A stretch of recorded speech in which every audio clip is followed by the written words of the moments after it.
Dans les sous-sols parisiens, un dédale de tuyaux colorés dont les moteurs fonctionnent à plein régime. Ici, vous êtes à moins 24 mètres sous la terre. On est à un étage de production froid. Depuis 1991, l'eau de la Seine y est pompée, refroidie et permet de rafraîchir plusieurs quartiers de Paris. Il s'agit du plus grand réseau de froid d'Europe. Il concerne 800 bâtiments, parmi lesquels l'Assemblée nationale ou encore le musée du Louvre. Un système ancien, mais peu utilisé.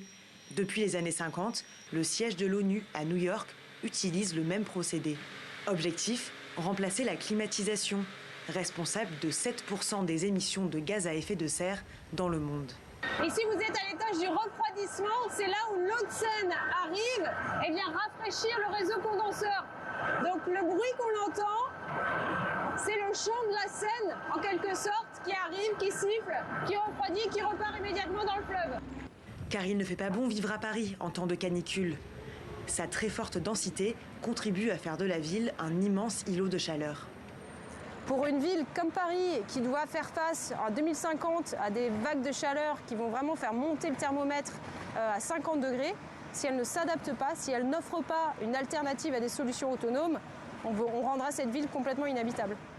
Pour l'instant, le réseau n'alimente que des bâtiments du secteur tertiaire, comme des hôpitaux ou des musées. L'objectif est désormais de le développer pour pouvoir aussi toucher des immeubles d'habitation.